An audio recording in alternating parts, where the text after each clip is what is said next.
Good morning, ladies and gentlemen. What's happening? Time for the Daily Truth. The truth in 5 minutes or less. I'm Anthony Russo. Everybody's having a great start to your Wednesday. It's hump day. I still have a little bit of sleep in them. Anyways, let's talk about last night's debate. Again, this week's been pretty political with the Daily Truth. I've got a different message for tomorrow, which was going to be today's message. But today I want to talk about positivity in politics because you don't get to do that very often.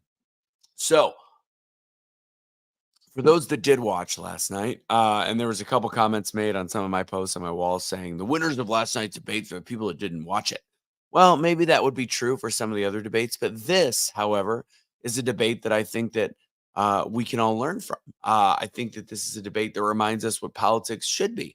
This is a debate where two people from completely opposing forces, where Tim Walz at one point has shamed JD Vance and called him weird and kind of talked trash from behind his back, and JD Vance has always just been very policy driven and talked about the dangers of the current Democratic Party. And they ended up meeting in a room together, to which both men showed to be decent human beings. Both men did their best to talk about policy. I think one man clearly won the debate. The point of a debate is to win, but there is also an underwriting under like a overriding idea that there should be some civility. And if you looked at all of the different news stations, the way that they presented it afterwards, whether they believed JD Vance won or Waltz won, which even the leftist leaning networks decided to, they pretty much said JD Vance won. The one thing that was said is maybe he was too polished.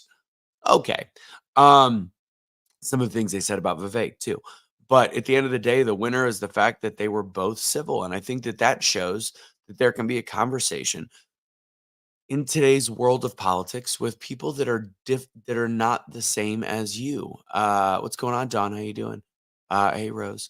Um, it was actually quite impressive. It shows, we before last night's show, we talked a little bit about, we showed some clips from um some interviews with kids and how divided kids are because of the way their parents have made them. Specifically, 6 to 1 was the number of the kids that would not go over to a friend's house if their friend's parents were Trump supporters. It was 6 to 1 worse and more divisive from the Democrat or leftist side, which I think can be expected, but I think that should come as a surprise to some people that are on the left. The side that thinks they're the party of unity and that Donald Trump is dividing everybody, when in all reality, I think the proof is in the pudding. But last night provides a little bit of hope. Last night shows that you can actually have a difference of opinion and still be decent to each other.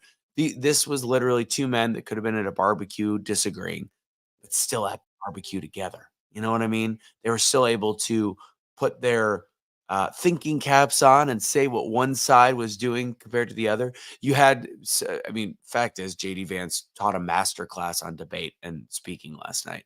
I've seen him in the past on MSNBC and CNN when his feet were held to the fire and he was always stone cold. So I expected nothing less.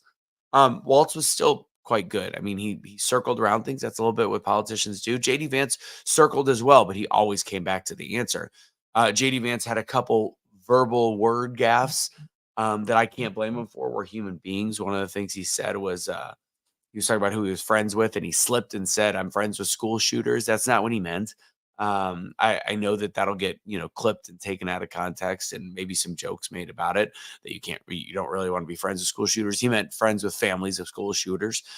He did make one actual big mistake that should be clipped when he said we can't have 4 more years of this. Whoops. That one's an actual big mistake. Sorry, Kelly, you didn't come here for debate recap. Anyways, that's it. Really, it's today's a hopeful message. Going into last night's debate, I was blackpilled. I was upset with the whole world of politics. I was upset, and I'm still discouraged with the human beings and our discourse. But I think seeing leaders like that have the ability to step up and come together. And actually have a conversation shows that it's possible, and shows that we can talk about policy, and shows that we can talk about things that are both just different pillars of different sides of the government, and just have disagreements, come back together and have barbecues with each other and have meals with each other and have kids go to each other's houses. I think it's an inspiration And that's I am Kelly. I am tired. I don't know. I didn't fully wake up yet. Haven't had my morning tea. My voice is straining again, so I got to be a little bit careful. With that said, ladies and gentlemen, tonight, free speaking workshop. If you want to come, I would love to see you. It is at 6 p.m. Central Time. Go to doubledownspeaking.com. Go to doubledownspeaking.com. Did I say Vance said that? I'm sorry. Waltz. Waltz made the thank you for fact checking, Carolyn. Waltz was the one that slipped a couple times, not Vance. Vance made zero verbal mistakes. It was Waltz that said he was friends with school shooters. He meant something different. Waltz's big issue was the one that actually was an issue was when he said, we can't have 4 more years of this. Anyways, because, his person is currently the one in the White House. That's it. Tomorrow I've got a good message. Tomorrow I've got a message about a lion, king lion, God, spiritual. That was what today's message was going to be. So that's going to be tomorrow's because we actually had a good debate last night. Anyways, don't surrender your pets, guys. Don't be a garbage human being. God bless. Hopefully, I'll see you if you want to get better at speaking, it's just fun. It's a free class. Toastmasters on steroids. Come and join me tonight. Go to doubledownspeaking.com. Again, that's doubledownspeaking.com. It's free to register. Take it easy. God bless. Bye. You're funny, Kelly.